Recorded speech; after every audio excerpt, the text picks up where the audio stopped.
The ultimate pro basketball preview, presented by Audacy and Locked On Podcast Network. Tankers. Welcome to another episode of the Ultimate Pro Basketball Preview 2022, presented by Audacy and the Locked On Podcast Network. This 6-episode series will answer all of your lingering questions about the NBA season. Each episode, we will feature a Locked On roundtable with local experts covering their team every day. Nothing But Bets, our betting segment with Matt Moore, talking about the best bets for each of these teams. NBA expert Trysta Krick will join us from the Heat Check podcast. Fantasy expert Josh Lloyd from Locked On Fantasy Basketball will join us as well. And then the voice of NBA draft analysis and Locked On NBA Big Board host Rafael Barlow will tell you the players that your team is probably tanking for this year. I'm your host, Nick Engstead, daily host of the Locked On NBA and Locked On Mavs. But for this series, I will be your host as we visit with over 30 different experts to get you ready for the NBA season ahead. Today, it's time for the tankers. Bring them on. Orlando Magic, San Antonio Spurs, Oklahoma City Thunder, Houston Rockets, and the Utah Jazz? Yes? No? We'll hear very different answers throughout this one. Here's Trysta Krick of Audacy's Heat Check podcast on whether or not tanking still works in the NBA and if there's a path out for any of these teams. Yeah, I think tanking absolutely still works, and it's still going to continue to persist, right? The lottery system changes it. Of course, it makes it a little bit harder to just blatantly tank and get the guy that you want, but as long as there are these perennial or sort of like transcendent generational talents out there, which they will exist, Victor Wembanyama being one of them, Scoot Henderson being one of them, like if you can get him and you're not contending, then what are you doing with your life if not tanking, right? Like that's the only option. You're either contending or you're tanking. And it's very difficult to be one of those in-between teams. As a Portland Trailblazer fan, I know how that feels. It feels like going absolutely nowhere, right? The team that gets Victor Wembanyama is going to change their franchise for 15 years, right? If he works out to be who we think he's going to be. That's enough of a reward to take the risk of sort of destroying your franchise for the short term, right? And then in terms of like what the path out is, there really isn't one, right? Like, as long as Victor's on the board, there's no path out. Especially for teams like Utah. Utah's stacking up picks into perpetuity. Just like Oklahoma City Thunder. Like, that's Sam Presti's mindset. It's like, I'll take picks till 2099 until my son's son is running this team, right? And Oklahoma City Thunder, the only real, I guess, group that could potentially be out of the tanking conversation this year.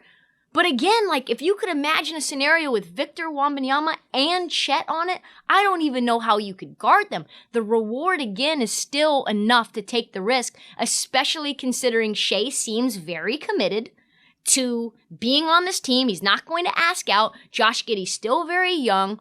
You're shutting Chet down for the year. You've got some other young guns in the two Jalens, right? You don't know what they are going to be, but I think they're the only group you could say is very close to being a play-in team, but they can always decide to tank at the very last minute like they did last year. And that's proven to be very successful, fruitful, and sort of flexible for Oklahoma City. So I don't see a path out for really any of them. Welcome into the Ultimate Pro Basketball Preview. This is the Locked On Roundtable. We're joined by hosts of Locked On shows covering their team every single day, 5 days a week on their own individual channels. Joining us from Oklahoma City, we have Rylan Stiles, host of Locked On Thunder. Joining us from Wet and Wild Orlando, Philip Rossman-Reich, the host of Locked On Magic. Down in Houston, we have Jackson Gatlin, host of Locked On Rockets. And all the way out in Utah, the only host that protested being part of this group we're calling the tankers, in quotes.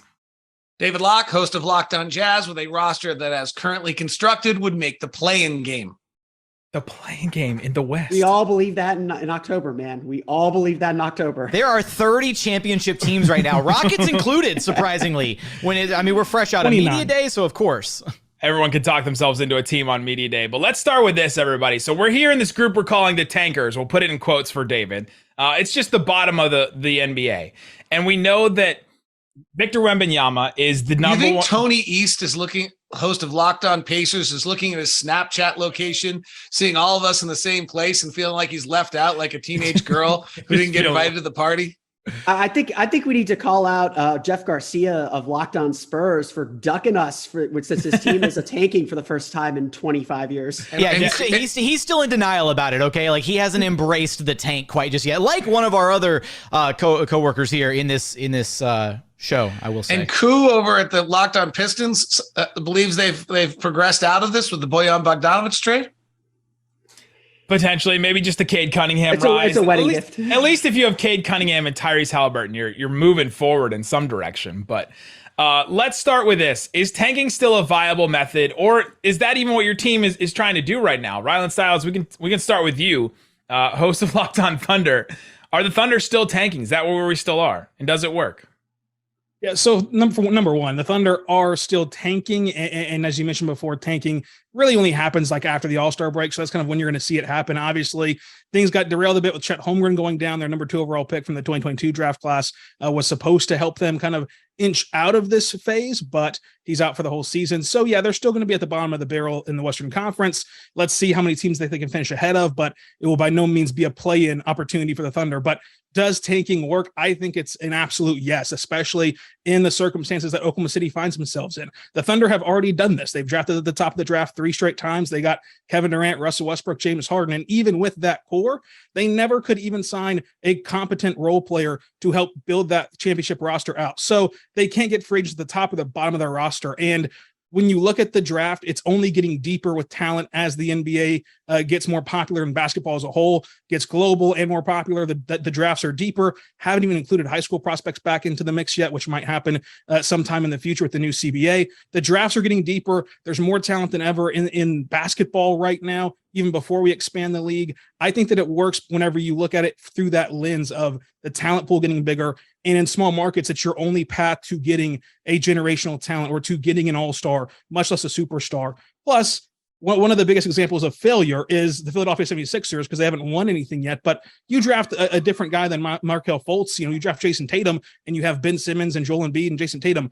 That team's going to win a championship, and it might be a dynasty in the making in Philadelphia. So you look at it with the Thunder, you have all these future first-round picks, historic draft capital, and you have a top 5, I argue number 1 GM in the sport in Sam Presti to make that decision, who's already instilled the winning culture and has such a great culture that it's talked about by former players over time, and also it's just proven to be a really good culture in winning. There's only been 2 years of tanking for the Thunder since moving to OKC. So I think that number 1 GM of all time who traded James Harden instead of Russell Westbrook. Okay, go ahead. He's been talking to Nick Collison, I think, a little bit too much, is what Rylan Stiles has probably been doing. David Locke, you're the one host that didn't want to be in this group. You don't think that the Jazz are tanking. You don't think that that's what that Danny Ainge and the Jazz are trying to do. You think that they can be a playing team? Sell us on it, because I'm not sold. So I mean, I think let's discuss the first question that I think Rylan actually addressed some of the points here, and Philip might have a different perspective considering the fact that Orlando has been doing what they're doing for a decade and summoned Matt George of Locked On Kings so we can have 30 years of what the Kings are doing. I think that what the Philadelphia 76ers did was tank 1.0. And what we've seen the Oklahoma City Thunder and the Houston Rockets begin to do is what I would call tank 2.0. And I think if the Utah Jazz are doing this, this is the next variation. And so here are the things. What Philadelphia did is they went to rock bottom and they just drafted. That was it. What Oklahoma City and Houston did is they traded a star, acquired a ton of picks, and lost games so they have their own picks and the acquired picks. What Danny Ainge did in the offseason, and this is why everyone assumes the Jazz are tanking, I'm just saying as the roster is constructed, I was at practice today, as the roster is constructed right now, this team's not tanking. Like that's too good a team. Now, whether that's what that team is at the end, I'm not sure. But what the Jazz have done is, let's say they now drop into where they're acquiring their own draft talent. Then in 2027 and 2028 and 2029, they have other people's picks. So as they move forward, then they're going to have a chance to draft great draft picks and get better. To the Rylan Stiles point, that the problem the Thunder had is they couldn't acquire, once they got good, they had no mechanism by which to acquire talent. It's the same thing that happened to Philadelphia, is once they got good enough to get out of their draft picks, they had no system by which to get new talent. So what Danny Ainge has set up is a elongated play here into 2027, 2028, and 2029, where if the Jazz at that point have enough talent to win 45 games, they're also going to be drafting whoever Cleveland and Minnesota picks would yield. And Cleveland and Minnesota, by the way, are not free agent destinations. I don't know if you know that, but nobody wants to go to Cleveland or Minnesota. So if something goes wrong for either of those teams, the Jazz are in a pretty good position. Jackson Gatlin of Locked On Rockets, do you buy that that's what they're trying to do? Are they doing a tank 2.0 down in Houston still, or is it something different now that they've drafted for a couple years here? I don't know if you can necessarily call I maybe that distinction works, the tank 2.0. I do think there is something to be said for, right? You've had organizations before who have had, a star player who wants out or their marquee player wants out, and organizations try to keep grasping at straws, right, to stay relevant. And that was very much something that was on the table for the Houston Rockets less than 2 calendar years ago, thanks to the late start NBA season a couple seasons back due to COVID and everything. James Harden was a Houston Rocket less than 2 years ago, I should say. And when the Rockets were forced to ultimately deal James Harden after he wanted out from Houston, he threw his fit, he was done with the Houston Rockets franchise and wanted to be a Brooklyn Net. The Rockets dealt him, and they had this core of John Wall and Victor Oladipo and Christian Wood, and they could have stuck, dug their heels into the ground and stuck with that. And they could have said, we're gonna fight and claw and be scrappy and try to be this like ragtag play-in team who's like an 8th or 9th seed at best in the Western Conference. And that would have been horrendous, because the one place you don't want to be in the NBA is you do not want to be in NBA limbo, which to me is the teams that are very much stuck in like that, 15 to like 22 range, where you're pretty much play-in bound, or you're, a lock to just miss the play-in. And in the Rockets case, they didn't even own their own draft pick outright. It was that year owed to the Oklahoma City Thunder if it fell outside of the top 4 of that year's draft. And so they did what Rylan Stiles alluded to earlier, right? Tanking in the back half of the season. They bottomed out. They played horrendous basketball. They shut down certain players, and they managed to bottom out and be the worst team in the association that year and retain control of their draft pick. So from that standpoint, I think the Rockets did the best thing you could possibly do when you have a star player ask out, is they reap the benefits of a nice little draft haul from the Brooklyn Nets, effectively owning the Brooklyn Nets draft capital all the way through 2027.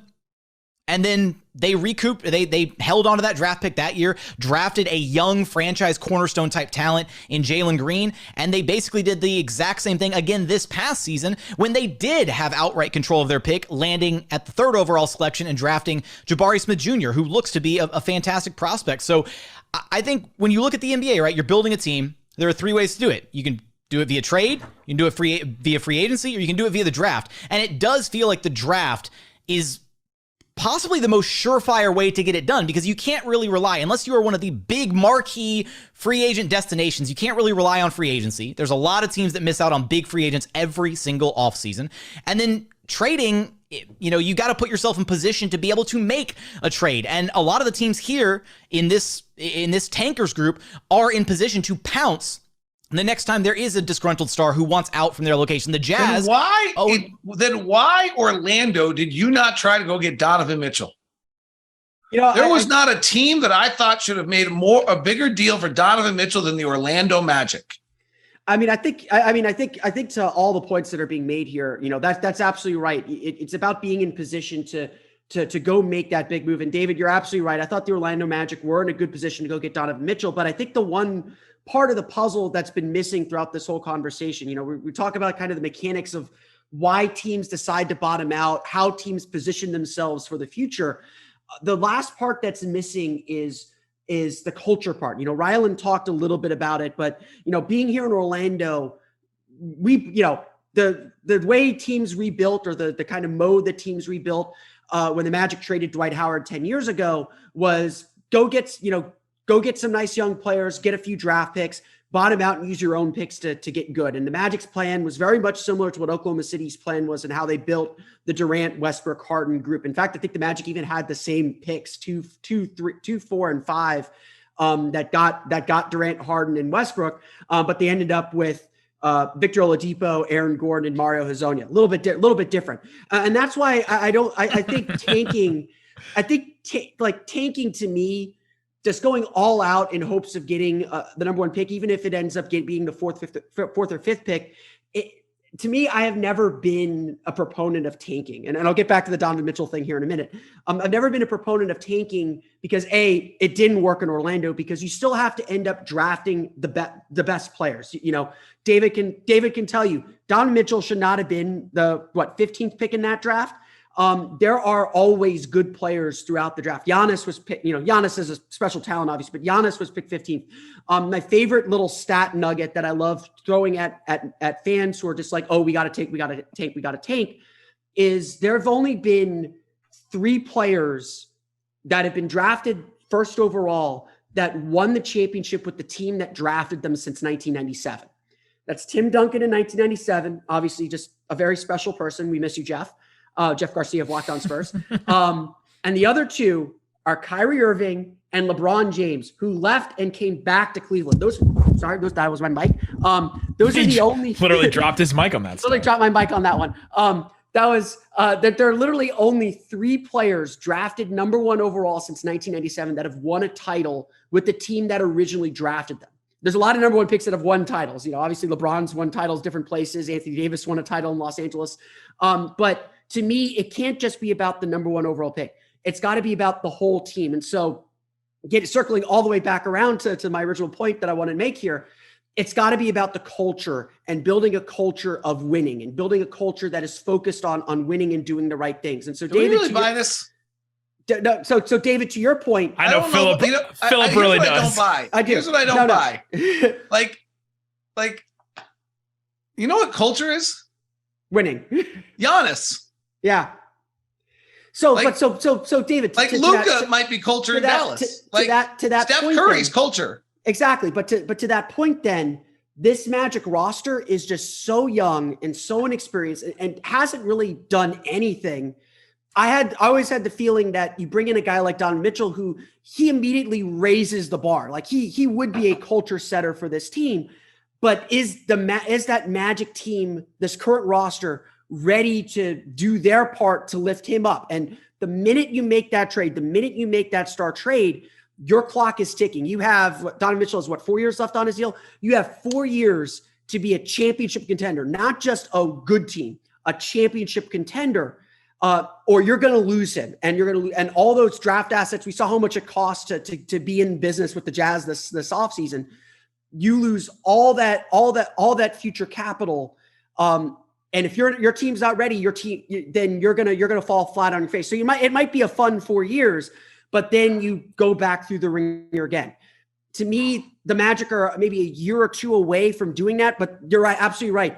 They are a team that would have been absolutely in the right position to make that kind of a move. And I think all of our teams would say that's the kind of move that our teams want to make when they're ready. And so it's about kind of building that talent base up to get yourself there. And so to me, maybe I'm just a little too conservative on that. To me, the Magic weren't quite ready to do that. And Jeff Weltman, the Magic's president of basketball operations, the guy who's in charge of putting the team together, has said, we're not looking to cut corners here. We're not looking to skip steps. They believe in the group they have. They want to kind of build a little bit with the group they have, see what they really have, and then go out and make that next step. Because if there's one truth about the NBA, and I had a lot of Magic fans say, this is the guy that's on our timeline. He's cost controlled for a long time. If there's one truth about the NBA, there's always another star that wants out. That's the reality of the league. And Cleveland was in a great, Cleveland was ready to take that step. And I think they made the right move to go after Donovan Mitchell and turn their play-in team into really to a potential contender in the Eastern Conference. And how do you plan on getting your roster ready, if not to tank, with the way the NBA is currently constructed? Because the Thunder don't have to tank. They could play out this whole season as healthy as they can get and get the 7th pick or 8th pick. Last year, that got you AJ Griffin. So I ask you, would you rather have AJ Griffin or would you rather have Paolo Banchero right now? How else can you get your roster ready to turn the corner and make that big trade, make that all-in move? If you're not getting that high-end talent through the draft, where else can you get it in Orlando or Oklahoma City? No, I agree completely. I've told a lot of fans, I'm not for tanking. I'm not for I guess there's a difference between tanking and just being a bad young team. I always told people, look, the Magic don't need help being bad. They're a bad team. They're young. They're going to lose a lot of games. You hope that they're learning. You hope that they're growing. You hope that they're in an environment that's going to teach them what's important down the road. But to me, doing things purposefully to lose games or sabotaging the team itself, that's not going to help your team grow. And that's ultimately not going to help your team kind of take that next step. I mean, again, you look at this Magic franchise in particular. They traded Dwight Howard in 2012. They essentially tanked for 2 years to position themselves for that, what was it, Jahlil Okafor, Joel Embiid, Andrew Wiggins draft. They wanted a top 3 pick. Every single year, they ended up 1 pick away from getting that franchise guy, and it was total despondence in the franchise. They ended up picking some nice players. Aaron Gordon's a rotation player on a championship contender in Denver.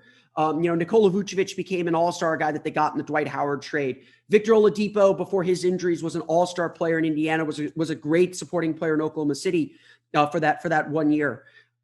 Although they got plenty of talented players, but they always picked the wrong guy. They never picked the guy that could really elevate their team. And yes, it's easier to get that at the top of the draft, but I think it's also pretty clear that you can find that throughout the draft. And if you have a good development culture, if you have a good culture that does focus on the right things, especially a good coach, I think that's really where the NBA has changed a lot. There are a lot more good coaches and teams are making smarter coaching hires.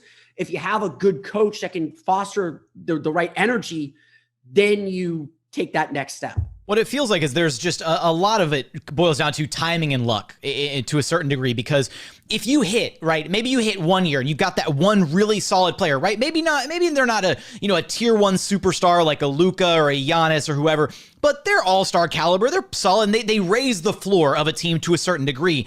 But if you miss on some of the other picks, then you inadvertently find yourself in that limbo period where now you've got a player who's raising the floor of a team to a certain degree to where they're going to stack up some wins just by nature of them being just good enough to drag a team to some extra wins here and there. And then you miss out on your window to be bad enough to secure some of those top 5 picks and really have a chance at some of the top tier talent of the draft. And maybe the Thunder are maybe, in this position a little bit, right? Shai Gilgeous-Alexander is the best player on any of the teams currently listed here in the Tankers group. And just by virtue of being SGA, he may drag the Thunder to some extra wins. And there's a reason that he gets shut down with some of the season left to go, because the Thunder don't want those extra wins at this point. Because if they were to get those extra wins, then they wouldn't have the number 2 overall pick in Chet Holmgren on their roster currently. They would have been drafting, around 6 or 7 or 8. And at that point, you miss that finite window, that 2 to 3 year window where you can realistically be one of the bottom 5 teams in the league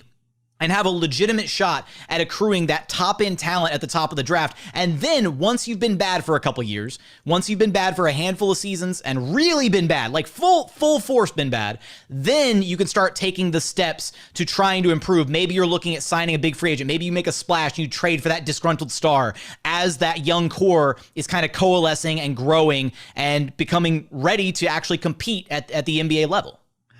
Coming up, let's get into what the path is for these teams to get out of the bottom 5 or out of the tankers. Some may not think that they're in the tankers group, but what's your path out of the bottom 5? And then players to watch for from every single one of our Locked On hosts. Coming up, Rafael Barlow's missing piece. Who are the players these teams will be tanking for in next year's NBA draft? He's seen them all. The leading voice in NBA draft analysis is here to break down all of them.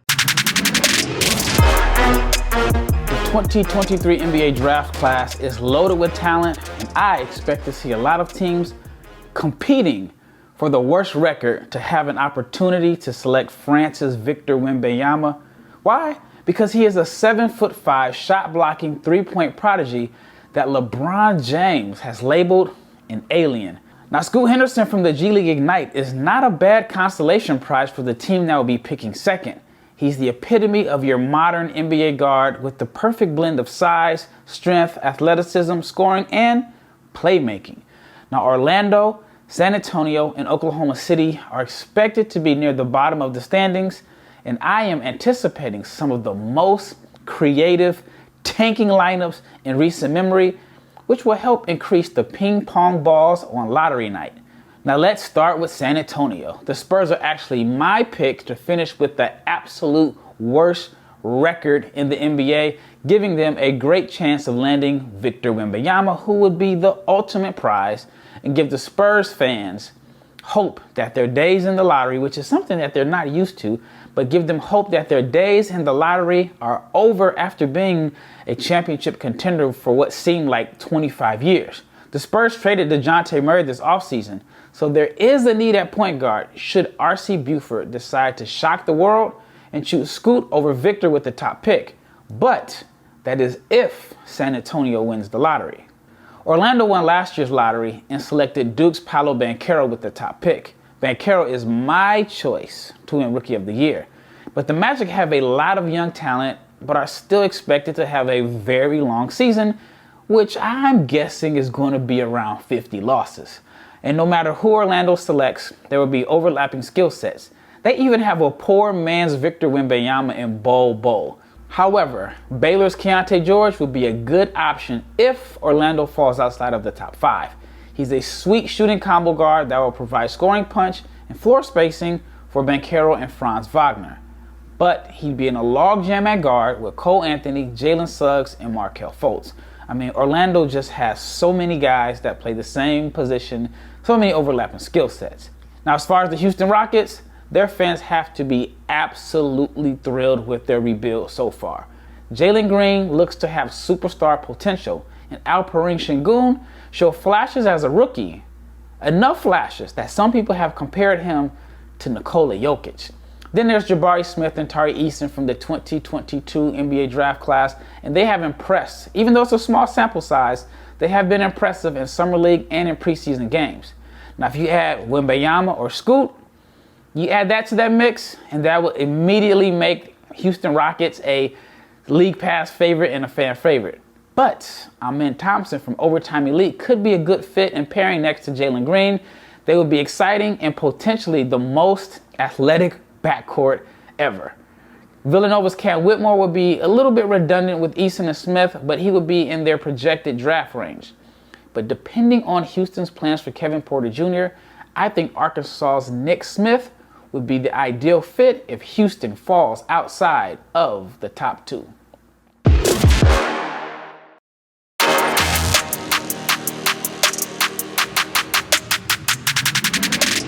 Thank you for being here for another episode of the Ultimate Pro Basketball Preview 2022 presented by Audacy and the Locked On Podcast Network. Before we continue with our roundtable discussion, here's Audacy's Trysta Krick of the Heat Check podcast on which of these players from tanking teams you should be paying attention to.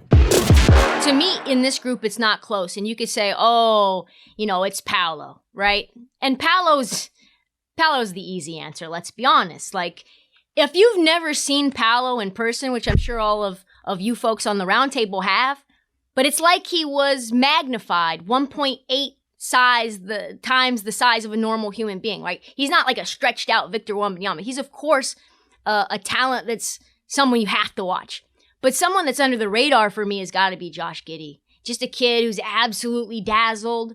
He got shut down due to tanking, of course. I believe it was a hip injury.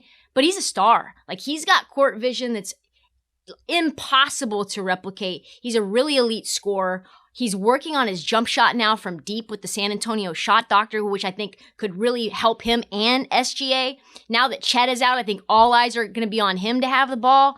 I think Giddy's going to have a much larger role now that we know what he can do. And before he got injured, from November till February, he was the Western Rookie of the Month every single month. What's he going to do in year 2? You saw what he did in the Summer League. He's ready to absolutely ball. He's my number 1 player out of this group to watch and keep my eyes peeled on. All right, welcome back to the Ultimate Pro Basketball Preview 2022, the Locked On NBA Roundtable. Hosts from Locked On NBA shows covering their teams 5 days a week on their own individual channels on YouTube and on the podcast. Let's talk about the path out. What's the path out of the basement, out of the tanking, out of the rebuilding, the tanking 2.0, what's the path out? Let's start with Jackson Gatlin. What do you think the Rockets' path is out of this whole situation? Well, the Rockets find themselves in a position where they only have control of their own draft capital for one more season. It's this year. So as far as timelines are concerned, they can be bad for one more season and have a legitimate shot at picking up another top-end talent in this year's NBA draft. Maybe it's the crown jewel in Victor Wembanyama at the very, very top of the draft. Maybe it's Scoot Henderson. Who knows? But after this season, they no longer own their own draft capital. It's all unfortunately sitting with Rylan Stiles over there, host of Locked On Thunder, and GM Sam Presti for that organization. So because of that, that's when their clock starts ticking. That's when they want to start being good again because they have zero incentive to be bad. So if you're a Houston Rockets fan, you're looking at this offseason as being the offseason when you want to see the Rockets start making some moves and kind of digging their way out of the basement, if you will. I guess you're not going to dig your way out of the basement, climbing up out of the basement, taking the stairs up to the first floor, hopefully, maybe. But climb down into the crevasse, Jackson. But that's the timeline for the Rockets, and the way you do that is you have you make smart financial decisions as a team. You clear your cap book. You have a lot of young, attractive talent on the team that you hope starts taking some steps forward and showcasing some of that talent to be kind of attractive around the league. Where you're like, oh well, Jalen Green, the young budding superstar in Houston, looks really good. I wonder what it would be like to maybe go team up with him in Houston. That's how you maybe attract a marquee free agent. You can only do that, though, if you have the salary cap room to be able to play with. And the Rockets are poised to have enough salary cap opening this next offseason to have 2 max contract slots this next summer. How many players do you think you have right now that are legit pieces? Legit 2 years pieces in. How many legit pieces do you think you have? Legit pieces in Houston, 2 years in, 3. There are 3 legitimate pieces in Houston. It's Jalen Green, who is at least further down the line, he's going to be at some point going to lead the NBA in scoring for sure. So there's Jalen Green. Jabari Smith Jr. is going to be a transformational piece for this Houston Rockets team. He is going to be a transcendent NBA defender, competing for DPOY awards year in, year out, further down the line in his career. And then lastly, this is the sleeper pick, Tari Eason, who was just drafted 17th overall. He is going to be the future starting small forward for this Houston Rockets team. He's probably going to be brought along a little bit more slowly during his rookie campaign, but those are 3 bona fide guaranteed pieces who will be here the next time the Houston Rockets are competitive. You didn't count Sengun in that? I did not. Interesting. David Locke, Rylan Styles, how many pieces do you have? Yeah, that's a good question. I think so we're just going around the table now. I like it. I want to know. I think, I'm new to the party. I got to learn how this works, supposedly. So the Rockets are 2 years in. They have 3 pieces, one of which has played an NBA game. Rylan Styles, are 3 years in. How many pieces do you have? 2 years in. They played the Rockets in the playoffs, whenever the Rockets were in the bubble, but that always gets forgotten because they made the Paul George trade before that. Anyway, Josh Giddy, SGA, Chet Holmgren, I think are 3 bona fide pieces. Personally, I'm counting Jalen Williams as a piece, the Santa Clara Jalen Williams that they drafted in the lottery this year. I think he's a really good NBA player. And if you define a 6th man as a piece, I think that Trey Mann's a nice 6th man scoring guard. So if you count him, go up that total, but if not, I understand. So I would count. Just interested in the dirty little secret that nobody wants to talk about Josh Giddy. He shot 26% from 3 last year. The Thunder also hired Chip England, the best shooting coach in the league. Oh, they better have, because the amount of players that have shot 28% or less from 3 in the NBA as a guard that ever shot again in the league is 0. Hey, guys that in the early stage of their career, Justice Winslow, Larry Hughes, Rajon Rondo, Elfrid Payton, Russell Westbrook, John Wall, Rodney Stuckey, Marcus Smart, Josh Okogie, Jason Kidd did it when he was 21. DeMar DeRozan when he was 22. 21. I'm hearing some all-stars on this list. There's some good players on that list. There's some good players. No, I'm not saying you can't be a good player, but hold on, David. You don't shoot 26% and become a shooter. Jason Kidd did on your example, and he didn't have the best. And he didn't have the best shooting coach in the league. Jason Kidd did 17 years later. But if Chip can transform Kawhi into the shooter that he is now in his career, why can't he do the same to Josh Giddy? And Josh Giddy's an elite playmaker at the age of 19. Josh Giddy's terrific. The 26% from 3 is a problem. Oh, right. But the Thunder are taking a step to try to correct that. That's really all they can do at this point right now, just to see if it can be corrected. Okay. I just think it's a big it's a big deal that either Josh Giddy at this point has to be your primary ball handler because his spacing's a problem as a guard. Right. And Shea played off ball whenever the team had actual success. Yeah, no, I think Shea's terrific. All right. No, Philip, what do you got? Yes. To David's larger point, I think that's something that all the teams in this group, have to kind of think about is who are the guys that are actually going to be there when the team's successful? Because, obviously Orlando was a 22-win team last year. They did end up bringing everyone back this season, but it's it would be very, very weird and very, very odd and very, very rare and miraculous if this whole team intact makes the playoffs, wins a championship, the way it is. This isn't college. It's not how this works. And so, yes, you do have to kind of pinpoint 2 or 3 players. I think Orlando has 3 guys that will probably be part of this team when they are competitive again. They are Paolo Banchero, obviously the number 1 pick in the draft. Franz Wagner, who everyone seems to have forgotten, was all rookie first team last year. Sorry, Rylan. And deserved it. Also, sorry, Rylan. Not that Josh Giddey's bad. I love Josh Giddey, but Franz Wagner was very, very good. Had a really good Eurobasket, and we're all very excited about him. And then I'd put Wendell Carter in that group as well. He's just a really solid defensive center. I think there are maybe some questions whether he can be a championship level center, but for his age and his skill level, he finally figured some things out after a rough time in Chicago. I am leaving Jalen Suggs out. I think he would be part of your group there, David. He shot, I think, 29% from 3 last year. Was really, really rough. And that's why he's no longer part of the core and is probably seen as more of a defensive specialist in Orlando now. He shot 36% from the field and 21% from 3. How many pieces do you think you have, David? Probably 0. Well, yeah, probably 0. But I'm not sure we're underway yet.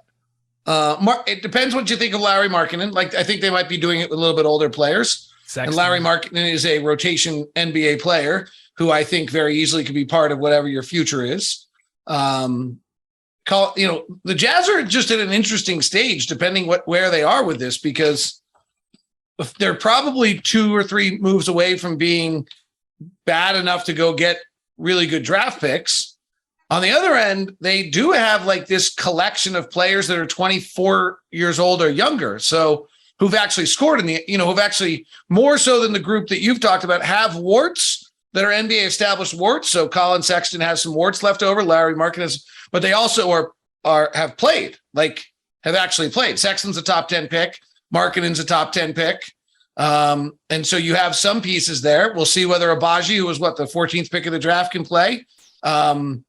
Early reports of all crazy things on Walker Kessler is that the block shot numbers of college are actually legitimate to the NBA, surprisingly. So we'll see whether or not that turns into something. So David, I mean, I think this is the interesting perspective that I think this that you bring to this group. Kind of something that I surmise might happen this season, because this season seems like it has a really good draft class. We talk Victor Wembanyama, we talk Scoot Henderson. I don't think like Houston, Oklahoma City, Orlando, like we're all a couple years into a rebuild. They'll be bad because they're a bad team. I think the team that's going to probably end up having the worst record in the league or be the team that, out and out tanks or does what people think is tanking is a team that thinks today that they are a for sure play-in team, but gets off to a bad start or gets to like the midpoint of the season or gets to January and they're not where they want to be. And they decide then to pack it in. You mean when Portland trades Damian Lillard for Russell Westbrook? It's something like that. To you, David, what is that point of pain for the Jazz? At what point do you get a look at these kind of young veteran players that could put Utah in a playing position? But at what point do you look at them and say, this isn't it. We need to turn face and sink to the bottom? Yeah. I really don't know. And I'll be honest, on the Jazz end of things, like it's kind of a joke amongst us. Like the national media has said we're tanking. Okay, like I'll buy it. I don't know. I honestly don't know. What I do know is that Minnesota made such an incredible offer for Rudy Gobert that you had no choice but to say yes. And then I think there was a chance that the Jazz went to Donovan Mitchell and said, hey, we're going to build around you. And he went, okay, we'll see. And they went, oh, wait a sec. Well, we can't really build around you unless we know you're going to stick around. And then there is this whole complication with how hard it is to give out an extension right now. And they made another move. And so I'm not entirely sure that this is a Danny Ainge 8 moves ahead of everybody else playing chess master plan right now. But moreover, it might just be something that's kind of developed and we'll see what happens. My point on asking everybody this question is back to our first question. This is so hard. That was my point. Like, not trying to criticize where anybody is. It's so hard. Houston's 2 years in and like Jackson might be 100% right, but like two of the guys you mentioned haven't played a minute. And at this point last year, we would have thought Jalen Suggs was one of those guys, and he bombed. Rylan, to your point, you mentioned Chet Holmgren. He hasn't played, and if there's one concern on Chet Holmgren is that he's fragile, and that's not a great sign to start. And Josh Giddy, who I think is a fabulously beautiful basketball player, has a major issue, but we don't know those about these other guys yet. And by the way, I'm taking Orlando out of this group. Like, I want Banchero and Franz Wagner on my group, and I would have traded for Donovan Mitchell with Jalen Suggs and a buttload of picks and had that be my 3 moving forward. But, maybe Banchero's not, we'll see. I just think it's crazy hard. And so a little bit of where the Jazz are in this is, and I'm not entirely sure what they're doing, is it is so darn crazy hard that maybe you do get Colin Sexton and you do get Lauri Markkanen and you do go get whether Abaji and you actually start that way with a bunch of other people's picks along the way and you build that way out. I don't know. We'll see. It seems more logical from what the process has said to us is that you should go all the way to the bottom 5, and we're watching Houston and we're watching Oklahoma City do it. It's not foolproof and it's really hard. It doesn't always have to be that way, too. As you alluded to, one of the worst trades in the history of the NBA when the Oklahoma City Thunder traded James Harden to the Houston Rockets 10 years ago. And the Rockets never bottomed out. Under old owner Leslie Alexander, the Rockets remained a competitive team. They were kind of in that NBA limbo area where you don't want to be, but they weren't allowed to bottom out for all those years. And so the in-between era from the Tracy McGrady, Yao Ming era of Houston Rockets to what became the James Harden era of Houston Rockets, they were kind of that ragtag, scrappy, maybe they'll make the playoffs, maybe they won't, but they'll be fun to root for. And then they pounced. They had an upset. Well, they had an opportunity, and it wound up being the opportunity of a lifetime, getting a perennial MVP for what wound up being a pretty terrible trade package. Hey, the one that's interesting is that Detroit's not here, because I think Detroit's super interesting. Detroit kind of fell apart in the middle of the year. Remember Blake Griffin's knees just fall apart on him in the year. So they actually have like a tank year they didn't intend. Then they did it for 2 years and they get Cade Cunningham with the number 1 pick. We'll see how good Ivy is. We'll see how good Durant. They just added Bogdanovich. Like, they're going to touch close to a playing game, and they got a ton of free agent money in the offseason. We'll see if they can sign someone. Like, they might actually be the model. And I think the other one that's worth talking about on this is Cleveland might be the model. Cleveland fully tanked, and they got Sexton, Garland, and Mobley. They then traded out of it to end up with Jared Allen, part of the trade. And then now they just pounced on trying to do what you're talking about, Jackson, going to get Donovan Mitchell. Like, I think that Detroit and Cleveland to me are super interesting in this conversation. Well, I think what the larger point is, I mean, this is the NBA. Like, there's no league that is more star driven and personnel driven. And one player really does transform everything. Like, Paolo Banchero could be, you're right, David. Paolo Banchero could be that guy, could be the guy that, averages 20 points per game and really is the kind of director and leader of an offensive team and shoots the Magic into a different stratosphere, shoots the team into another level. I mean, that's really what it takes. We were joking a little bit about it with Rylan about Shai Gilgeous-Alexander, but there's something to that. He's good enough that he's going to win the Thunder an extra 4, 5, maybe 6, 7 games that Oklahoma City at some point doesn't want to win. But when they're ready to, they'll deploy him and they'll win those games. One player really does change everything. And I think, you look at the teams that are perpetually at the bottom of the standings, used to be Minnesota, Sacramento, Orlando, Orlando, Oklahoma City, Houston, been there for a little bit. Detroit's been there for a little bit. Those guys, those teams are just waiting for that one guy to take them to the next level. And once you find him, you rise pretty quickly. That seems to be the game for everybody in this group, as well as Jeff Garcia and Locked On Spurs. You can check out his show. By the way, 5 days a week. They're the team. They got 0. I was gonna say they're the team collectively just bag on Jeff for not being here. They got 0 pieces. Tanking so hard he didn't show up for the pro basketball preview. All right, who's got the? Let me ask you this: does anybody believe that anyone other than Banchero is the best player on any of our rosters in 5 years? Shai? Shai's still under contract in 5 years, but let's see. Jalen Green will be the best player. Jalen Green. He's got superstar written all over him. He screams Bradley Beal to me. I'm still sticking with Paolo. Bradley Beal wishes No, there's nothing about Jalen Green and Bradley Beal that are the same. Oh, the same like level of player to me. Well, not shooting. They both play in the NBA. Yeah, I mean, one of them's got the sweetest shot in the world, and Jalen Green's shot is not beautiful. He shot 36%. You guys both disagreed with my Bradley Beal comparison in the opposite directions. But I mean, like, we can give me 36%. You aesthetically, fundamentally, that is not a pretty shot. He's crazy fast. He's lightning fast. He's got super explosion. He's got all sorts of things that are good. But if we're going to like start bragging about Jalen Green's shot, we have seriously lost our mind in the midst of this tank. We're not going to brag about the shot, but it's in addition to all. It's okay. It's okay. I'm going to stake my claim now, and we'll dig up the receipts 5 years from now when Jalen Green is competing for MVP awards and the Jazz are still tanking. It's going to be great. Wow. There you go. We will dig this up in 5 years. Remind us. Keep the receipts. Bookmark it wherever you can. Thanks for listening to the Locked On Roundtable for the Audacy Ultimate Pro Basketball Preview 2022. Jalen Green shot 34%. And one more time, let's hear from the voice of NBA draft coverage, Rafael Barlow, on the missing piece for the remaining tanking teams.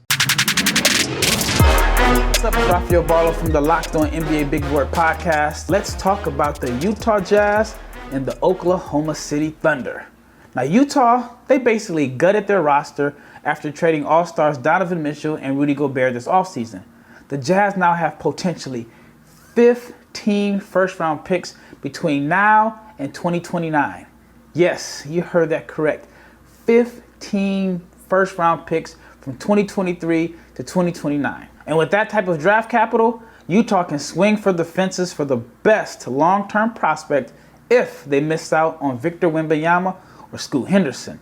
Now, Jazz fans, they appreciate elite rim protectors probably more than any other fan base. I mean, they've had the luxury of watching Mark Eaton and most recently Rudy Gobert redirect opponent shots at the rim 3 to 5 times every night.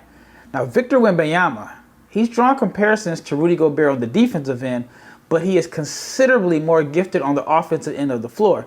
He's even drawn some comparisons to like Kevin Durant. As crazy as that sounds, he's 7'5". He's a rim protector, and some people are saying he is a mashup of Rudy Gobert and Kevin Durant. I'm sure Jazz fans would love Wembanyama, and he has some comparisons to Gobert off the court. Both are from France, and they even share the same agent. Now, Scoot Henderson, who is projected to be the second pick, would be the perfect replacement for Mike Conley, who just turned 35 years old this week. But if the Jazz miss out on Wemby and Scoot, my top choice would be one or both of the Thompson twins. Amen and Ausar Thompson are phenomenal athletes that can defend and also distribute the ball. With all of their future picks, they have the flexibility to possibly have 2 top 10 picks.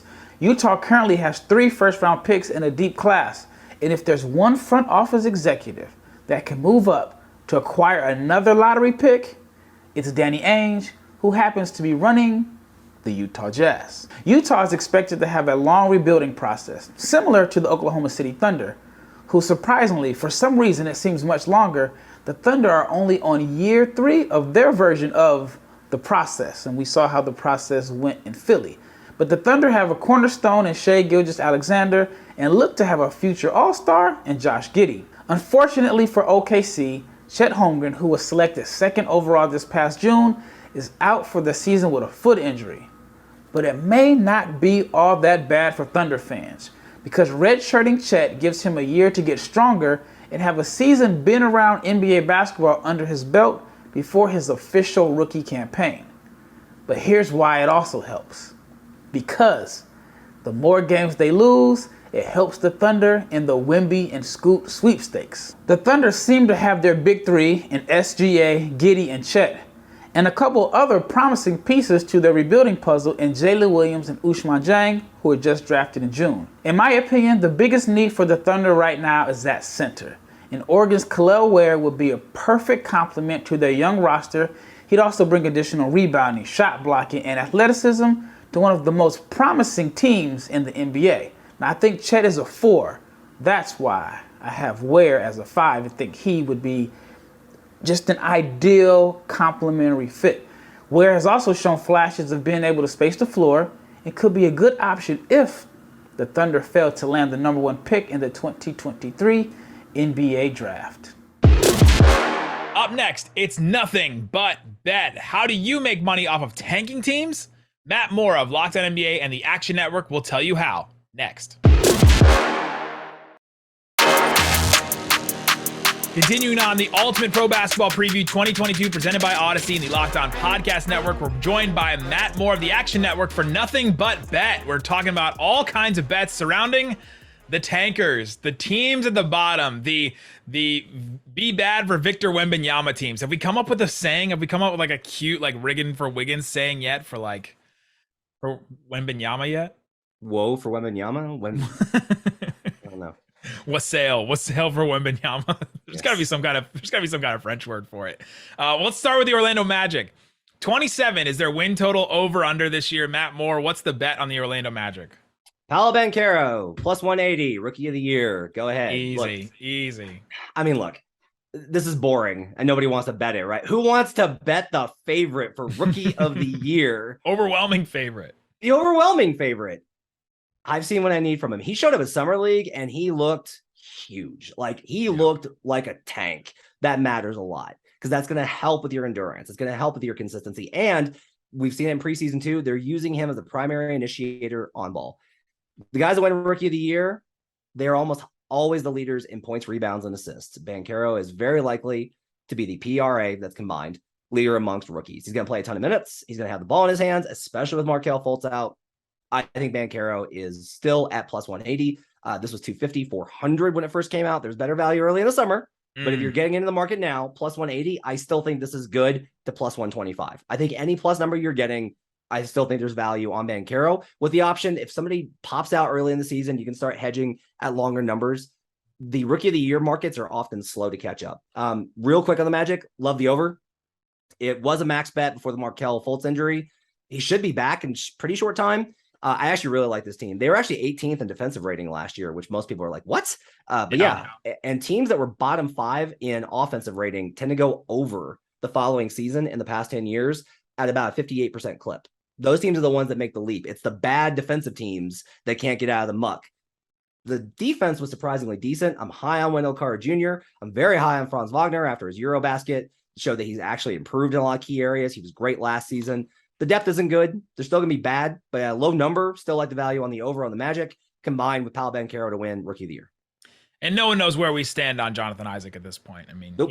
He knows where, but nobody else knows. The Utah Jazz, 24.5 is their over-under. They have dudes, like they have players. David Locke on this program came on and just tried to convince all of us that they're going to be a play-in team this year. That would not be a 24-win team. Matt Moore, what are the Utah Jazz and what's the best bet for them? Stay away. If you can tell me, if somebody came from the future and was just like, I will tell you nothing else, but that the Utah Jazz will have the same roster in April, I'd be like, that's what you came back in time to tell me. Of all things you could share with me, that's what you told me. It's David. It's David Locke in a wizard's robe. Just what an image. So if you told me that, I'd be like, all right, let's bet the over. Let's hammer the over. Mike Conley, Colin Sexton, Lauri Markkanen, Jared Vanderbilt. I like some of their young dudes. Udoka Azubuike. Like, that's a guy no one knows. Really liked his minutes last year. Will Hardy's very well respected, and these new coaches in low expectation spots that's a buy low opportunity. Every indication from everybody is like they're definitely going to pivot, and they're definitely going to absolutely swing towards the draft. And if that's the case, you can't bet the under here, because if you're like, they'll do whatever it takes. Again, I'll just stress to you, here's a good example. In Popovich's first season with San Antonio, 97, trying to get Duncan, they still won 20 games. Go back and look at that roster and who he was playing. And they still won 20 games. It's hard. Now, the league wasn't as deep then as it is now. So there's better teams. But I do think you have to be a little bit concerned about what your margin is there. If the Jazz win 24 games, are they the 3 spot in the lottery and still have the same odds for number 1? It's possible. So for me, I've done the research. At least in the last 10 years, these numbers below 24 don't have as much of a value on the under as you think. Like, my assumption going in was, this has got to be like a very good under spot because the bad teams know they're bad, and will still tank. And the reality is that's just not, it's pretty even. There's no value to the over or the under. I lean slight over, but I can't bet it because I can't trust the Jazz not to hold a fire sale. It's coming at some point. We just don't know when it is. It's probably the trade deadline. The Houston Rockets over-under is 23.5. You just talked about how these really low win totals don't necessarily have the values. Their value somewhere else for the Rockets. I have a long history with Rockets fans, so I can only really take the over here, Nick. So I'll tell you Green's this. A star. This number opened way higher. This number opened like 27.5 at some spots. And I was late to it, but my colleagues definitely bet the under, and I think that was a good bet.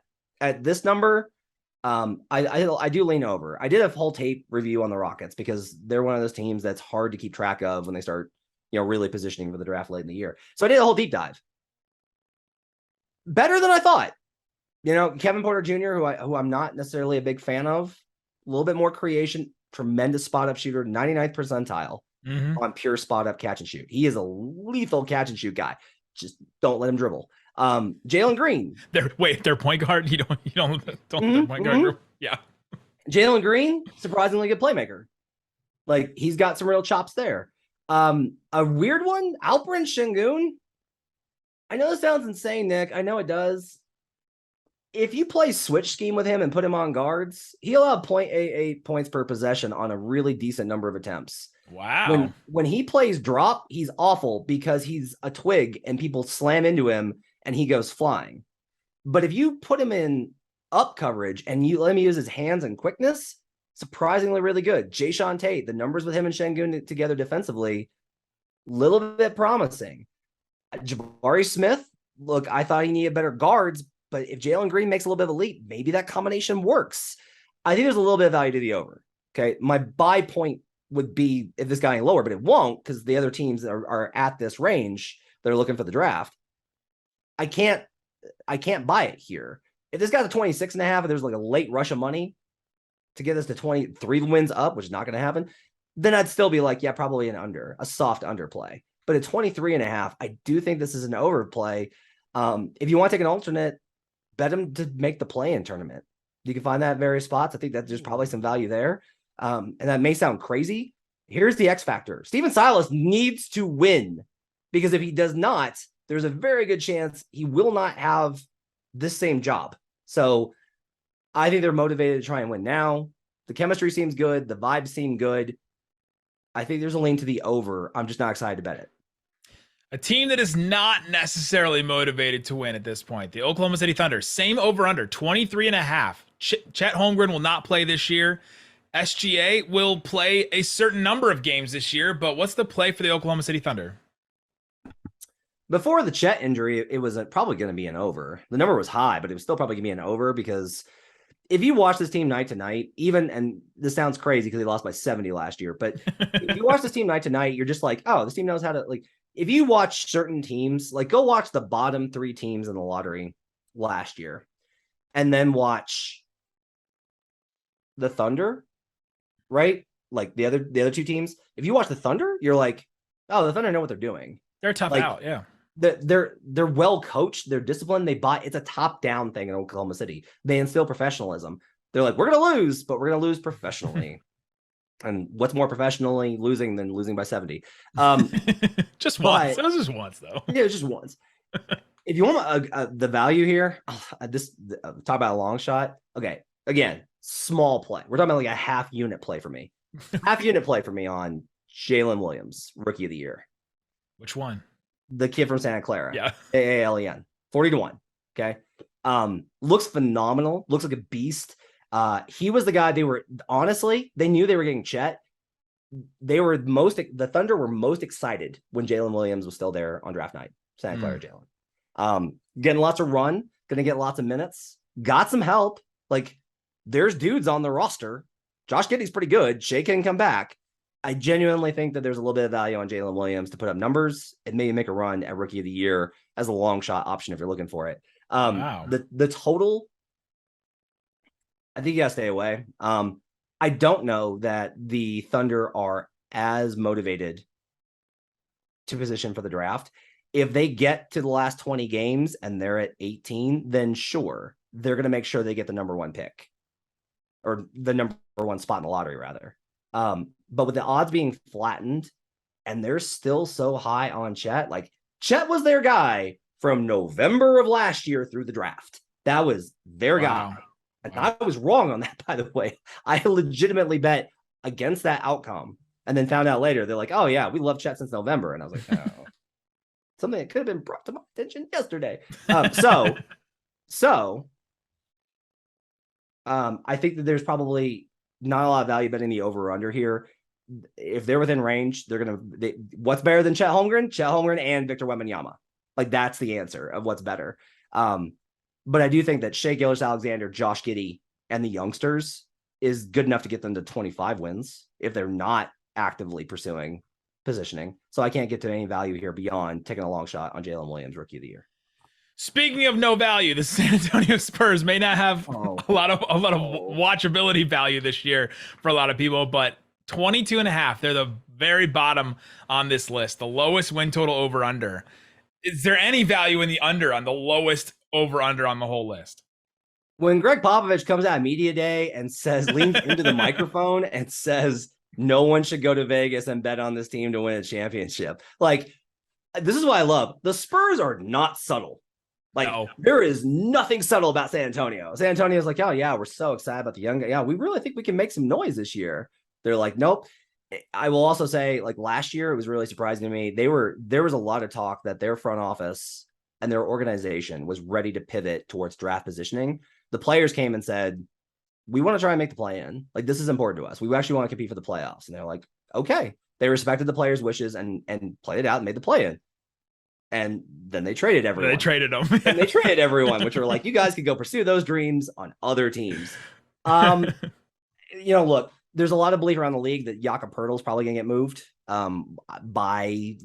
before the deadline. That may be at the deadline, but before the deadline, there's a lot of confidence, especially with centers and how it's just scarce to try and find a quality center, especially a backup one in the NBA. So Poeltl can get moved. I actually like Trey Jones a lot. I looked up, like, his numbers in pick and roll are exceptional. His floater is one of the best in the league, which I was not expecting to find anything in the Spurs to be among the best in the league in anything. Devin Vassell, lot of upside there. Keldon Johnson. Okay. If you're just like, I don't believe it, I think Popovich is going to gamify this team and they're going to find a way to get to like 35 wins and make the play-in tournament. Okay. Then Keldon Johnson is a long shot most improved candidate. A little bit of value. I sprinkled on it. I don't honestly believe we're going to get there because honestly, it usually goes to guys like John Morant, a la Zion Williamson this year. Like, those are the guys that are winning it recently. But Keldon Johnson's numbers are superb. Like, he's really good, and he's going to be a breakout star on San Antonio. This team isn't as bereft of talent as I thought it was. That does not mean it's not bereft of talent. It is. They are in the desert for sure on purpose. And I don't know what links Popovich will go to find that, but this is also a team that has a well-established G League team that I used to cover in person. That was my first beat, was covering the Spurs G League team. They have lots of guys they can find to help them fill minutes and lose games. So if you want to bet the under, I can't blame you. I don't want to get involved because I don't know what number they need to get to secure a top 3 pick. But if you want to bet a little bit on the under, it's probably under or nothing on San Antonio. That is Olympic gold medalist to you, Keldon Johnson, by the way, for most improved. You can find Matt more on the Action Network as well as on Locked On NBA and Locked On Nuggets. Matt, thanks so much for hanging out with us. Thanks. Thank you for joining us for the Ultimate Pro Basketball Preview 2022, presented by Audacy and the Locked On Podcast Network. Don't forget, this is a 6-episode series, so we may be done here, but if you missed the rest of the special, then go back and listen to those if this was your first listen. Once again, I'm Nick Engstead, and until next time, thank you to all of our friends at Audacy and to you for listening and watching. Keep up with all of our collaborations by subscribing to the Ultimate Pro Basketball Preview 2022 feed, which will rotate for the most comprehensive specials available across multiple sports, NFL, college, MLB, and more, bringing you previews, mock drafts, and more with the in-depth analysis only Audacy and Locked On can bring. Subscribe on the Audacy app or your favorite podcast provider to make sure you don't miss an episode.